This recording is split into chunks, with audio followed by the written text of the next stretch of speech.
আল্লাহর মহানলি আল্লামা শিবিলি ডাক দিয়া কয় পাগলা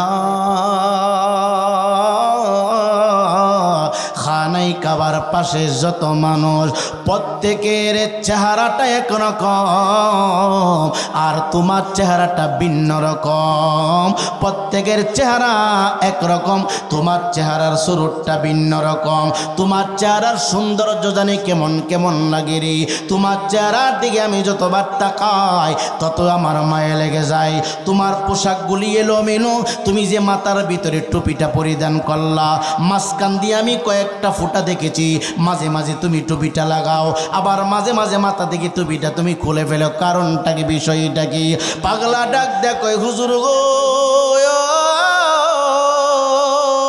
আমি আল্লাহ ব্যতীত কাউকে সেজদা করি না আমি আল্লাহর জিকির ছাড়া কারো জিকির করি না ডাক দিয়া কই হুজুর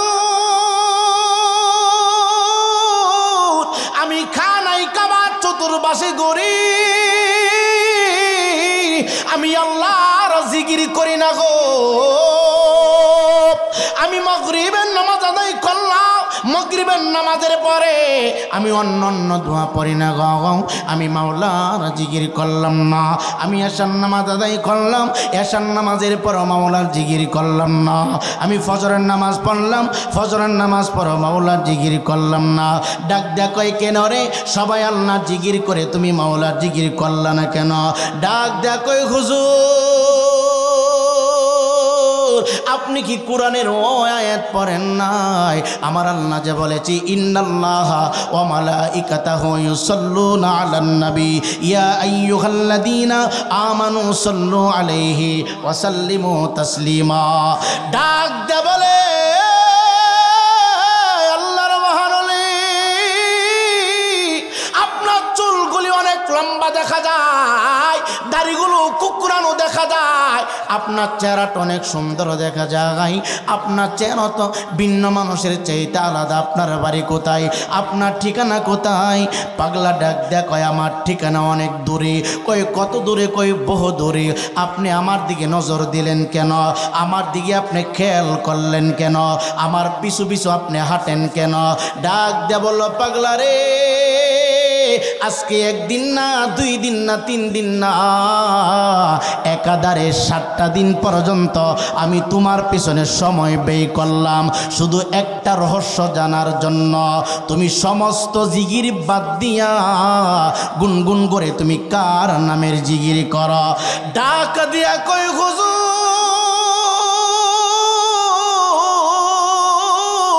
যিনি আল্লাহ পাকের হাবিব যিনি আল্লাহ পাকের বন্ধু যিনি আল্লাহ পাকের দোস্ত যার নাম মুবারক আমার আল্লাহ রাব্বুল আলামিন আরশে আজিমে আল্লাহর নামের সাথে বসাইছে যার নাম মুবারক জান্নাতের প্রত্যেকটা চৌকাঠ মুবারকে বসাইছে যার নাম মুবারক হুরদের চোখের মনিতে আমার আল্লাহ বসাইছে ওই রহমতের নবীর উপরে আমি বেশি বেশি করে দুরূদ শরীফ পড়ি কই দুরূদ শরীফের ভিতরে এত মজা এত স্বাদ এত টেস্টি তুমি কি পাইছো আমি তোমার কাছ থেকে একটু শুনতে চাই ডাক দিয়া কই হুজুর গো আমার আব্বা হুজুর আমাকে নিয়ে হজ করার জন্য খানাই কাবা জিয়ারত করার জন্য খানাই কাবার দিকে রওনা হয়েছিল বাগদাদের শহর যখন ক্রস হয়ে গেল হঠাৎ করে আমার আব্বা শরীরটা অসুস্থ হয়ে গেল আমার আব্বা হুজুরের শরীরের মধ্যে জ্বর চলে আসলো হঠাৎ করে জ্বর চলে আসার কারণে ওই দিন আমার আব্বা হুজুরের সাথে আর খানাই কাবা জিয়ারত করতে পারে না সময় যত পার হইতেছে আমার আব্বা হুজুরের শরীরটা তত বেশি অসুস্থ হইতেছে রাত্র গভীর হয়ে গেল আমি আমার বাবাকে নিয়ে বাড়ির ভিতরে চলে গেলাম আমার মনে বড় আশা মনের ভিতরে বড় আশা আমি আমার বাবার সাথে খানাই কাবা জিয়ারত করব খানাই কাবা তাওয়াফ করব, মদিনাতুল মুনাব্বারায় সালাম জানাব। আমার মনের আশা পূরণ হলো না। বাড়ির মধ্যে যখন আমি চলে গেলাম, হুজুর সময় যত যায় আমার জন্মদাতা পিতা তত বেশি অসুস্থ হইতেছে। গভীর রজনীতে হঠাৎ করে আমার আব্বা দুনিয়ার জমিন থেকে বিদায় হয়ে গেল। আমার আব্বা হুজুর দুনিয়ার জমিন থেকে বিদায় হয়ে গেল। বিদায় হওয়ার আগে আমার আব্বা হুজুরের চেহারা বড় চমৎকার। আমার আব্বা হুজুরের চেহারা বড় চমৎকার। আমার আব্বা হুজুরের সুন্নতি দাড়ি ছিল। আমার আব্বা হুজুর 5 ওয়াক্ত নামাজ পড়তো, কিন্তু জানি না কোন অপরাধীর কারণে, কোন গুস্তাকি করার কারণে ভিতর থেকে যখন প্রাণ পাখিটা বাহির হয়ে গেল, আজরাইল যখন তাকে গ্রেফতার করে ফেলল, আমার আব্বা হুজুরের চেহারাটা ব্যতিক্রম হয়ে গেল। কেমন ব্যতিক্রম হয়েছে? আমার বাবার চেহারাটা একটা শূকরে পরিণত হয়ে গেছে। আমার আব্বার চেহারা যখনই শূকরে পরিণত হয়ে গেল, আমি চিন্তায় পড়ে গেলাম। আমার আব্বা হুজুর ইন্তিকালের আগে ছিলেন আদম সন্তান, একটা টাটকা সুন্দর মানুষ। তার লম্বা দাড়ি, উনি পাগড়ি পরে 5 ওয়াক্ত নামাজ পড়তেন, নবীর সুন্নাহ অনুযায়ী চলতেন। কোন ভুলের কারণে, কোন অপরাধের কারণে এই অবস্থা হলো? আমি টেনশনে পড়ে গেলাম, চিন্তায় পড়ে গেলাম। আমার আব্বা হুজুরের তো জানাজা কে পড়াবে, গোসল কে পড়াবে? কারণ মানুষের জানাজা হয়, মানুষের গোসল হয়, মানুষের কাফন হয়, মানুষের দাফন হয়। শুকরের তো জানাজা হয় না, শুকরের তো দাফন হয় না, শুকরের তো কবর হয় না। আমি টেনশনে পড়ে গেলাম, চিন্তায় পড়ে গেলাম। রাত্র গভীর হয়ে গেল, রাত্র গভীর হয়ে গেল। আমি আমার আব্বা হুজুরের মৃত্যুর সংবাদ কাউকে জানাই না, কাউকে বলি না। আমি আমার বাবার লাশের পাশে বইসা গুনগুন গুনগুন করে কাঁদতেছি। কাঁদতে কাঁদতে কাঁদতে কাঁদতে হঠাৎ করে আমি আমার বাবার লাশের পাশে ঘুমায়ে পড়লাম। ঘুমের ভিতরে স্বপ্ন যুগে দেখি সবুজ পাগড়ি পরনেওয়ালা অনেকগুলো মানুষ আমার বাবার লাশের পাশে দাঁড়ায় গেছি। আমার বাবার লাশের পাশে দাঁড়ায় আমার মাথায় হাত বুলে বলতেছি, যুবক টেনশন করিও না, চিন্তা করিও না। তোমার বাবার জানাজার নামাজ যদি পৃথিবীর কোনো মানুষ না পড়ে, আসমান থেকে অসংখ্য গণিত ফেরেশতারা চলে আসবে। ডাক দিয়া বলে, হুজুর। এই বলি আমার মাথাটা সারিয়া সামনে দিয়ে অগ্রসর হইয়া শাহাদত আঙ্গুল মুবারকটা বাড়াইয়া আমার আব্বার সিনা বরাবর তার আঙ্গুলটা লাগিয়ে দিল। আঙ্গুলটা লাগাইতে দেরি হইছে, তাকায় দেখি আমার আব্বা হুজুরের চেহারা একটা জান্নাতি মানুষের চেহারা হয়ে গেছে। হে ইমানদার মুসলমান যুবক, ইমানটা যদি ঠিক রাখতে পারো, শিরক এবং বেদাত মুক্ত ইবাদত যদি করে, নবীর মহব্বতে তুমি যদি দুরূদ শরীফ পড়তে পারো রে বাবা, দেখবা কোনো না কোনো একদিন স্বপ্ন যুগে নবীর সাথে দিদার হয়ে গেছে। নবীর দিদার যার সাথে হয়ে যায়, এই বান্দা এবং বান্দির কোনো টেনশন থাকে না, চিন্তা থাকে না। ডাক দিয়া বলেন, যেই মাত্র আমার আব্বার সিরাতে তার শাহাদত আঙ্গুল মুবারকটা লাগালো, সাথে সাথে চেহারাটা পূর্ণিমার চাঁদের মতো হয়ে গেছে। তার শরীর থেকে খুশবু প্রবাহিত হচ্ছে। আমি ডাক দিয়া বললাম, আপনি কে? আপনার পরিচয় কি? আপনার ঠিকানা কোথায়? আপনার বাড়ি কোথায়? এই ইমানদার মুসলমান বাবা, এ যুবক ছেলেরা, ও মুরব্বী আব্বুজিরা, দুইটা চক্ষু বন্ধ করে দেখো, পৃথিবীর জমিনে আপন বলতে তোমার কেউ থাকবে না। আমি আমির হোসেন রায়পুরি জানাজা পর্যন্ত তোমার পাশে থাকবো, জানাজা শেষ তোমাকে বিদায় করে চলে যাব। আমি আমির হোসেন রায়পুরি না, পৃথিবীর জমিনে তোমার কাছে যত আপন মানুষ আছে সবাই তোমার কাছ থেকে পর হয়ে যাবে। হয়তো কবর পর্যন্ত তোমার সঙ্গী সাথী দেখবি, কবরে মাটি দেওয়ার পরে সবাই যার যার গন্তব্যে চলে যাবে। মৃত্যুর পরে তোমার আপন বলতে কেউ নাই, কেউ নাই, কেউ নাই।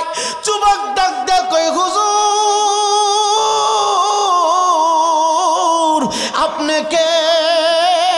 রাত্র গভীর হয়ে গেছে, সমস্ত মানুষগুলো ঘুমাইতেছি, পাক পাকালেরা ঘুমাইতেছি, সমস্ত পাখিগুলো ঘুমায়, সমস্ত মানুষগুলো ঘুমাইতেছি। আপনি কে? আপনার বাড়ি কোথায়? আপনার ঠিকানা কোথায়? এই বিপদের সময় আমার আব্বা হুজুরের লাশের পাশে আপনি দাঁড়ালেন, দাঁড়ানোর সাথে সাথে আপনার শাহাদাত আঙ্গুল মোবারকটুকু আমার বাবার সিনার উপরে আপনি স্পর্শ করলেন, করার সাথে সাথে আমার আব্বা হুজুরের চেহারাটুকু পূর্ণিমার চাঁদের মতো হয়ে গেছে। আপনি কোথা থেকে আসলেন? আপনার ঠিকানা কোথায়? আপনার বাড়ি কোথায়? আপনার ঘর কোথায়? একটু ঠিকানাটা বইলা যান। পরিচয় দিচ্ছে না, ডাক দেখ কই পাগলা টেনশন করিও না, টেনশন করিও না। দেখবা ফজরের পর পর হাজার হাজার মানুষ তোমার আব্বাকে গোসল দেওয়ার জন্য, কাফন পরানোর জন্য, জানাজা দেওয়ার জন্য মানুষগুলো পাগল পারা হয়ে যাবে। আমি চলে যাচ্ছি। যুবকটা ডাক দেখ কই হুজুর আপনার নুরানি কদম মোবারক ধরলাম, এই বিপদের সময় আপনি কে? আপনি কোত্থেকে আসলেন? ঠিকানাটা দিয়ে যান। ডাকা দিয়া কয় পাগলা রে, আমি দুনিয়ার কোন সাধারণ মানুষ না রে, আমি আল্লাহর কোন ফেরেশতা না রে, আমি হচ্ছে হাবিবুল্লাহ, আমি হচ্ছে রহমাতাল লিল আলামিন, আমি আল্লাহ পাকের বন্ধু। যুবকটা ডাক দেয় কই হুজুর আমি আপনাকে চিনতে পারি নাই, আমি আপনাকে বুঝতে পারি নাই, আমার ভুল হয়ে গেছে, আমার আপনি মাফ করে দিবেন। হুজুর গো আমি জানতে চাই আপনি মদিনাতুল মুনাব্বারা থেকে রওজায়ে থাকতে বাগদাদের খবর কিভাবে জানলেন? নবী মুস্তাফা ডাক দেয় কয় পাগলা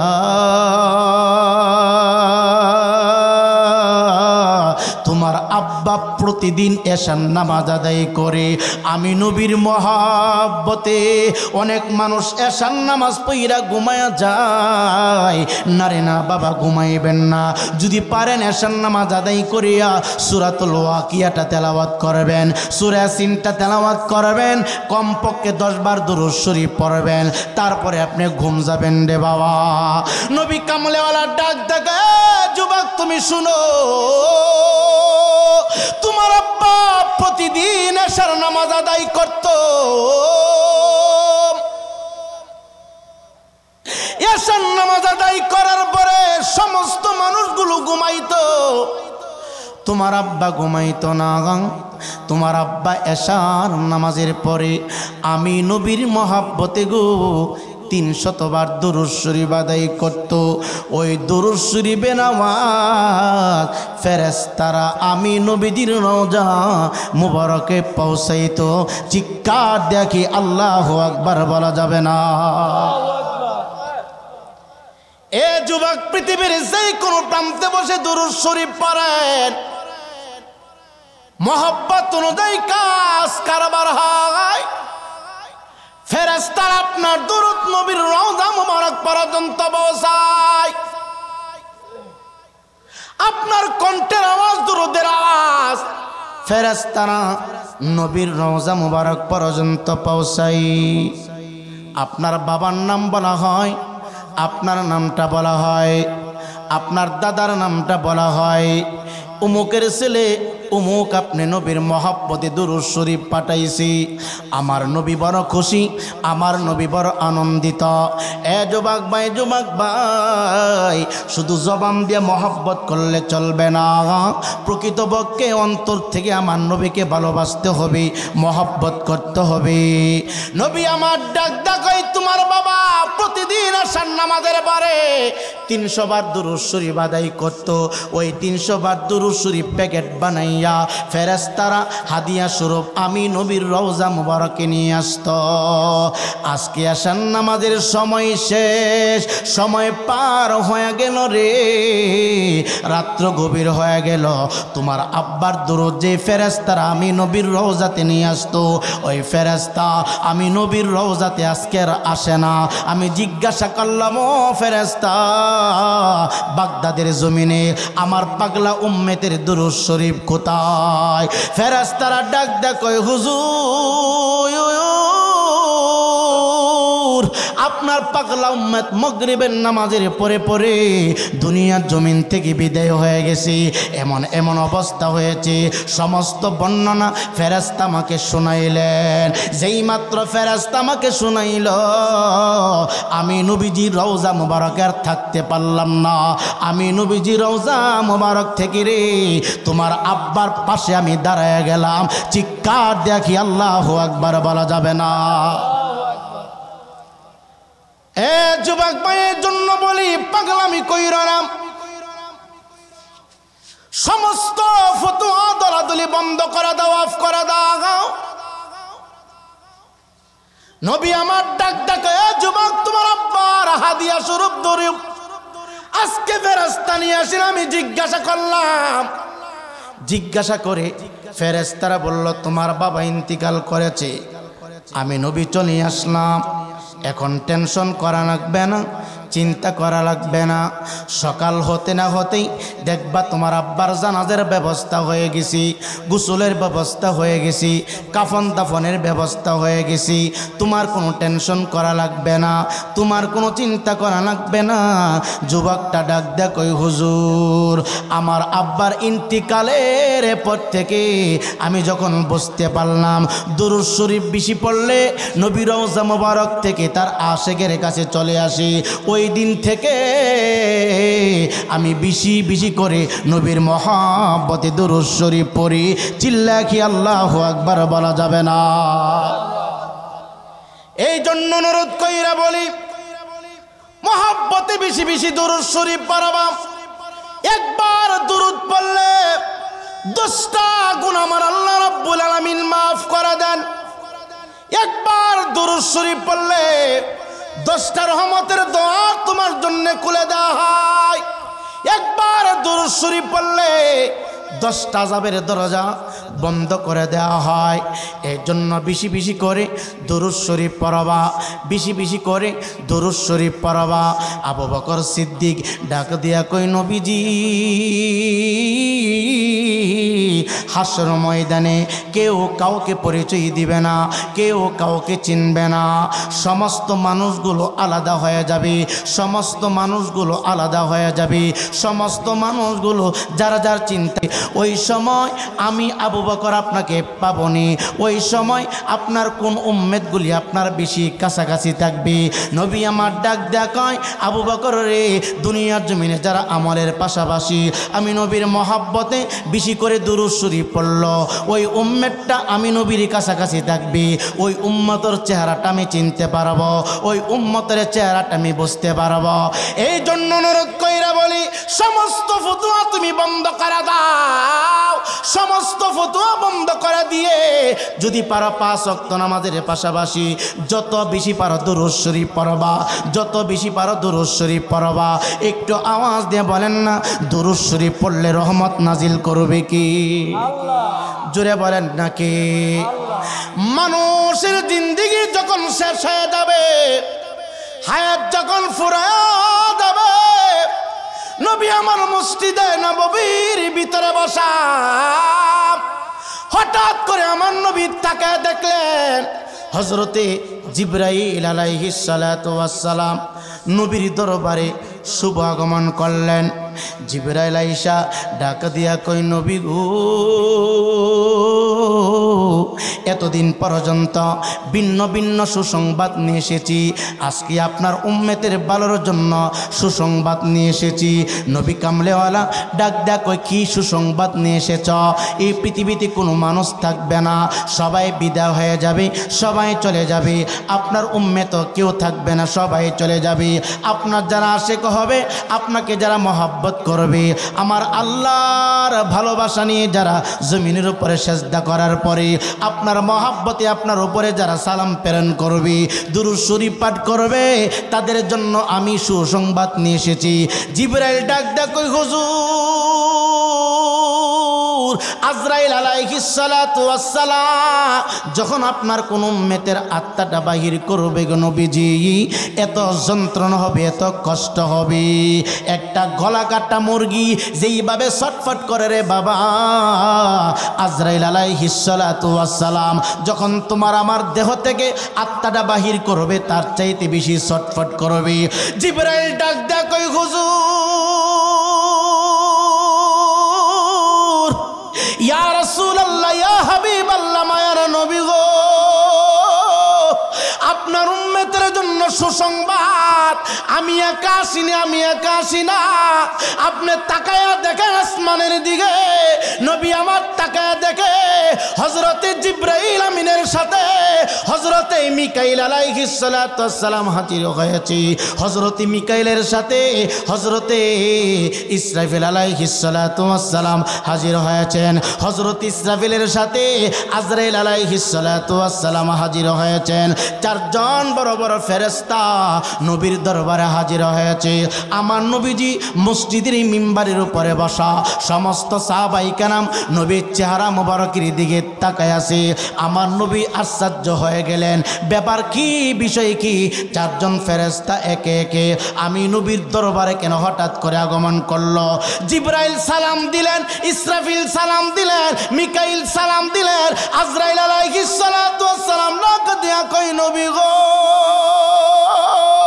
ও মায়ার নবীজি, ও গো আল্লাহর হাবিব, আল্লাহর ইজ্জতের কসমকে বলি, আমি যার কাছে একবার আসি দ্বিতীয়বার আসার সময় আমার কাছে নাই। আল্লাহর কসম করে বলি গো নবীজি, আজকে আপনাকে নেওয়ার জন্য আসি নাই, কোনো সাহাবীদেরকে নেওয়ার জন্য আসি নাই, কোনো তাবিরকে নেওয়ার জন্য আসি নাই, আমি কোনো মানুষের আত্মা হরণ করতে আসি নাই, আজকে সুসংবাদ দেওয়ার জন্য এসেছি। কি সুসংবাদ? আজরাইল ডাক দিয়া কয় রহমতের নবী গো, যে উম্মত 5 ওয়াক্ত নামাজ আদায় করার পরে আসরের নামাজ আদায় করিয়া আসরের নামাজের পরে মহব্বতে যারা 10 বার দুরূদ শরীফ পড়বে, এ যুবক ভাই, আসরের নামাজ আদায় করিয়া মাগরিবের আগে আগে আগে আগে যারা 10 বার দুরূদ শরীফ পড়বা, আজরাইল ডাক ডাক ইয়া রাসূলুল্লাহ ইয়া হাবিবাল্লাহ, 10 বার মহব্বতে যারা আসরের নামাজের পরে দুরূদ শরীফ পড়বি, ওই উম্মতকে আমি কষ্ট দিব না,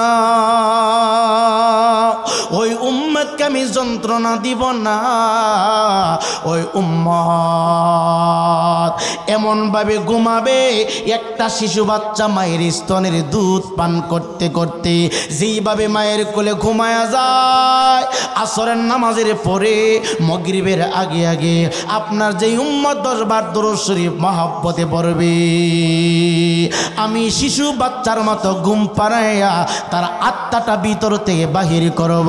চিল্লা কি আল্লাহু আকবার বলা যাবে না? এই জন্য লক্ষ্মীপুরের যুবক, কে কোন পার্টি কর আমি জানি না, কে কোন পীরের মুরিদ তা আমি জিজ্ঞাসা করাবা না। আমাদের কোরআনে আমাদের প্রভু এক, আমাদের নবী এক। সমস্ত দলাদলি বন্ধ করো, সমস্ত হিংসা বিদ্বেষ বন্ধ করে দাও। মহব্বতে দুরূদ শরীফ পড়বা, ফজর পড়বা, জোহর পড়বা, আসর পড়বা, আসরের পরে 10 বার দুরূদ শরীফ পড়বা। এবার ইসরাফিল ডাক দেয় কয় ইয়া রাসূলুল্লাহ নবী গো, আমার হাতে আমার আল্লাহ রব্বুল আলামিন ফু দেওয়ার জন্য বিশাল বড় একটা সিংহার দায়িত্ব দিয়েছেন। হযরত ইসরাফিল আলাইহিস সালাতু ওয়াস সালাম সিংহা মুখের উপরে নিয়ে বসে আছে রে বাবা। শুধু আল্লাহর হুকুমটা বাকি। আল্লাহ যখন হুকুম করবেন ইসরাফিল আলাইহিস সালাতু ওয়াস সালাম সিংহায় হুঙ্কার মারবি, সিংহায় ফু দিবে রে বাবা। সমস্ত জমিনটা কম্পন শুরু হয়ে যাবে। মানুষ বলবে বিআন্না রাব্বাকা ওয়াহালাহা ইয়াওমা ইযি ইয়াসদুরুন নাসু আশতাতা লিউরাউ আমালাহুম। এ যুবক ভাই এমন ভাবে কম্পন শুরু হবে রে,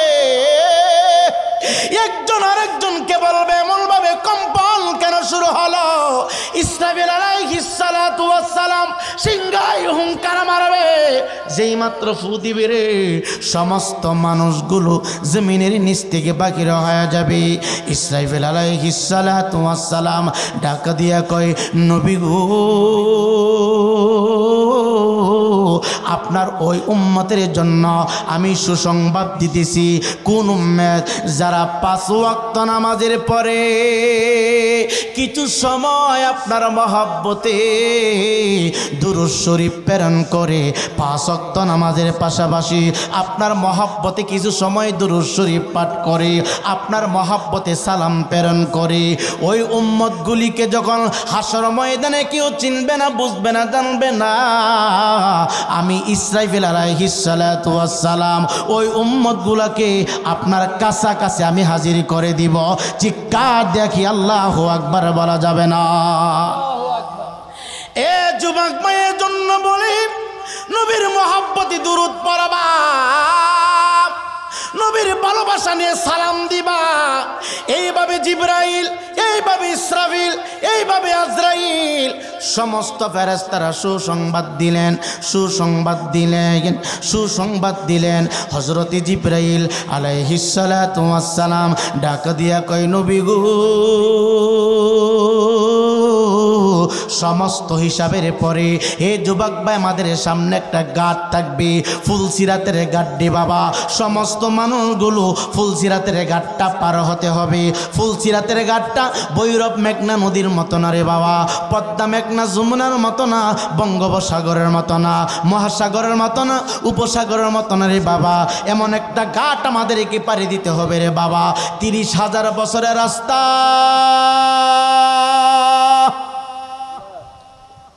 নিচে থাকবে আগুন, চুলার চাইতে চিকুন, হীরার চাইতে দাঁত। আমার আল্লাহ রাব্বুল আলামিন একটা রশি টানাবে, রশি। এখানে টাকার পাওয়ার চলবে না, ক্ষমতার পাওয়ার চলবে না। এ যুবক ভাই তুমি কোন পার্টি করো? এ পার্টির গরম চলবে না। এখন তো বাংলাদেশে পার্টির গরম দিয়ে অনেক কিছু হয়, কথা কন না? হয়নি পার্টির গরম দিয়ে অনেক কিছু হয়। এ যুবক ভাই বড় কষ্ট হয়, দুঃখ হয়। 17 বছর আওয়ামী লীগের আমলে উলামায়ে কেরাম যেইভাবে লাঞ্ছিত আর বঞ্চিত হয়েছে, এখনো কিন্তু নির্বাচন হয় নাই। বর্তমানে বাংলাদেশের অনেক মাহফিলে নেতা খেতার সাথে উলামায়ে কেরাম লাঞ্ছিত আর বঞ্চিত হচ্ছে। আপনারা দেখতেছেন, ফেসবুকে দেখেন, অনেক তাফসির মাহফিলে, অনেক ওয়াজ মাহফিলে নেতা উঠে বক্তব্য দেওয়ার জন্য নেতা গরম হয়ে যায়। উলামায়ে কেরামের কাছ থেকে মাইক কেড়ে নেই, নেতা কথা বলবে, চিল্লে কোন নাউজুবিল্লাহ। 17 বছর আমরা যেইভাবে নির্যাতিত হয়েছি, ভবিষ্যতে এইভাবে নির্যাতিত না হয় আল্লাহ যেন সেই ব্যবস্থা করে। জোরে কোন আমিন, আরো জোরে বলে আমিন।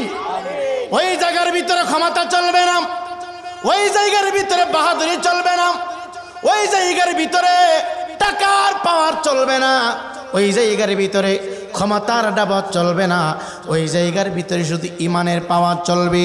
হযরতে জিবরাইল আলাইহিস সালাতু ওয়াস সালাম ডাক দিয়া কয়, ইয়া রাসূলুল্লাহ, ইয়া হাবিবাল্লাহ, নবী গো, ফুলসিরাতটা এত লম্বা হবে, নিজ দিয়ে আগুন দাও দাও দাও দাও করে জ্বলবে।